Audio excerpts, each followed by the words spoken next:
आईपीपीसी seat adjustment कर ली नून league ने, नहीं की तो डॉक्टर फिरदौस आशिक अवान के हल्के से उन्होंने नहीं की। नहीं तो उनसे भी क्यों चाहिए थी, हमें तो इनकी तो वोट की ताकत चाहिए। क्यों जी? अलीम खान वजीर आला पंजाब होंगे या ऊपर कैबिनेट में नवाज शरीफ के साथ होंगे, जहांगीर तरीन कहाँ होंगे? नवाज शरीफ के मुखालिफ मुशर्रफ के साथ डॉक्टर फिरदौस खड़ी हुई। मैंने उस वक्त के सबसे बड़े ताकतवर को ललकारा। इलेक्शन के बाद आज़ाद जो जीत कर आएंगे उनकी एक मंडी लगेगी और उसमें 2018 में जिस तरह जहांगीर तरीन सबको घेर के पीटीआई में ले आए थे, अब वैसे ही जहाज चलेगा और वो आईपीपी में आ जाएंगे। आजाद में से कोई वजीर आजम होगा इंशाल्लाह।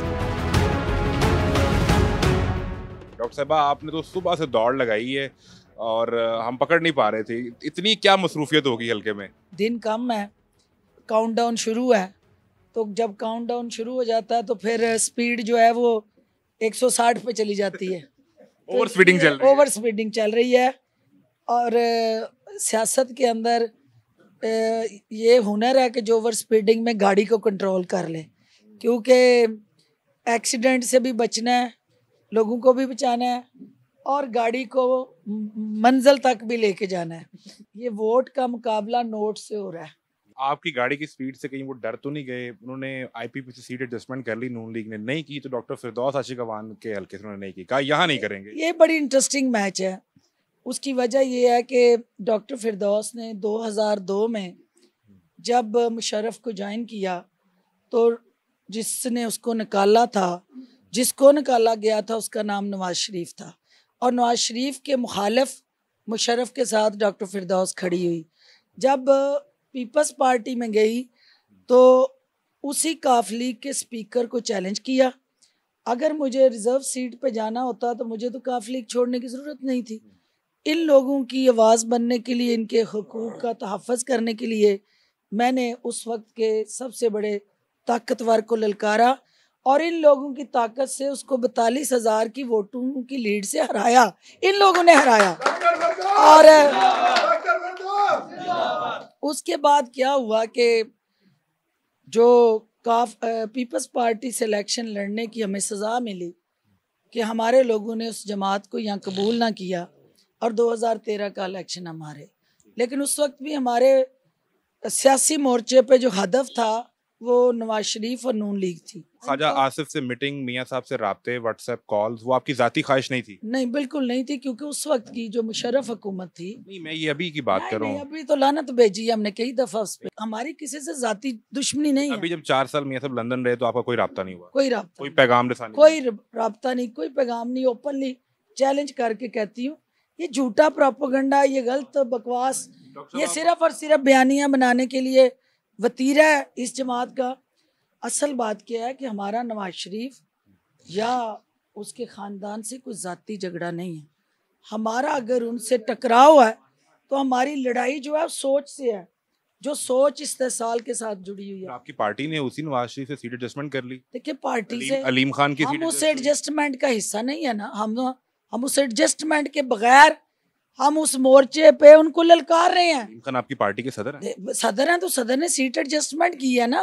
हमारी सीट में तो कोई इलेक्टोरल अलायंस तो नहीं हुआ ना। अगर इत्तेहाद हुआ है जमात का जमात से तो फिर बताएं।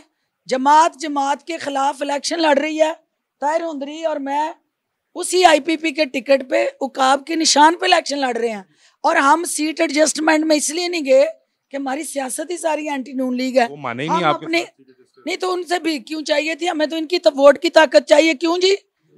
हाँ, हम वैसे ये वोटर आपसे ये सवाल नहीं करता कि अलीम खान और जहांगीर तरीन की सीट एडजस्ट हो जाए और डॉक्टर फिरदौस आशिक अवान की सीट एडजस्ट ना हो? इस वोटर को पता है कि डॉक्टर फिरदौस ने हमेशा बैसाखियों के सहारे सियासत नहीं की। डॉक्टर फिरदौस ने हमेशा इनकी ताकत, जो वोट की ताकत है, उसके जरिए असेंबली में गई है। वरना मखसूस नशिस्त मुझे काटती है, बाकी औरतें मजे लें मखसूस नशिस्त पे, तो डॉक्टर फिरदौस को क्या तकलीफ है कि वो इन लोगों के लिए जंग लड़ रही है। हमारी सियासत, बार बार मैं आपको कह रही हूँ कि रोजगार और कारोबार के लिए होती तो डॉक्टर से अच्छा आज के दौर में ना किसी का कारोबार है ना रोजगार है। फिर मैं उधर होती, फिर मुझे इधर इनके दरमियान धक्के खाने की वो देख रहा था कि पीएमएलएन का मंशूर भी नहीं आया था, तो जहांगीर तरीन साहब कल कह रहे थे कि पीएमएलएन के साथ मिलकर हम मईशत बेहतर करेंगे।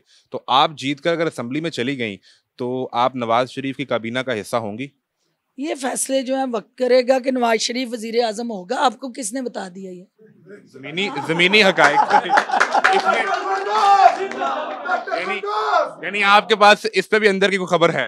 मेरे पास खबर ये है कि जितने इंडिपेंडेंट इलेक्शन लड़ रहे हैं ना, हजारों की तादाद में, वो नून के मुकाबले में जीत के आना है उन्होंने। तो क्या उन्होंने वापस नून लीग में जाना है? जिनके उम्मीदवारों को वो हरा के आएंगे। IPP ने ही लीड करना है और आजाद में से कोई वजीर आजम होगा इंशाल्लाह। आसिफ जरदारी लाहौर बैठे हैं, आसफा भुट्टो ने पूरा हफ्ता लाहौर गुजारा और वो कह भी रहे हैं कि मैं आजाद को साथ मिलाकर हुकूमत बनाऊंगा। बदकिस्मती से सिंध में भुट्टो जिंदा है, सिर्फ भुट्टो जिंदा है, वहाँ गरीब मर चुका है। और पंजाब का अभी जो है वो गरीब यहाँ इसलिए जिंदा है कि यहाँ भुट्टो जिंदा नहीं है। इलेक्शन के बाद आज़ाद जो जीत कर आएंगे उनकी एक मंडी लगेगी और उसमें 2018 में जिस तरह जहांगीर तरीन सबको घेर के PTI में ले आए थे, अब वैसे ही जहाज चलेगा और वो IPP में आ जाएंगे।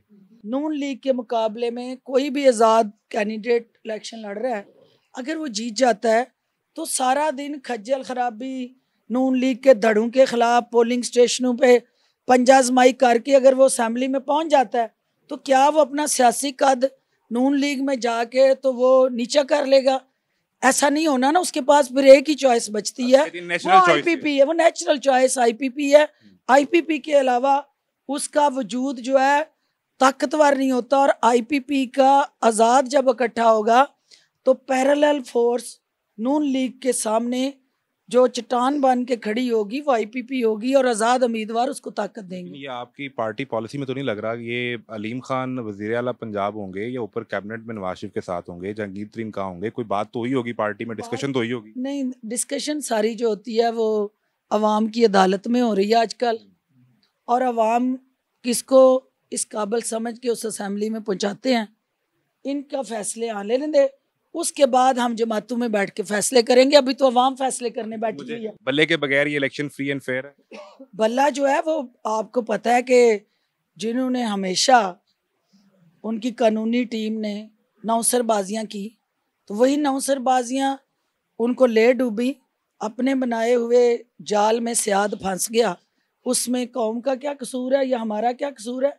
हम तो चाहते कि बल्ला पकड़ के आते ताकि वो बल्ला जो है अल्टीमेटली हमारे इन बच्चों को जो मायूसियाँ मिली, जो बेरोज़गारी मिली, जो महंगाई मिली, जो ओवरऑल इस मुल्क में इंतशार आया, जो इस मुल्क के अंदर अफरा तफरी आई, गैर यकीनी सूरत हाल आई, जो इस मुल्क के अंदर जो है सबसे अहम पारा पारा हो गई, ये कौम पोलराइज हो गई।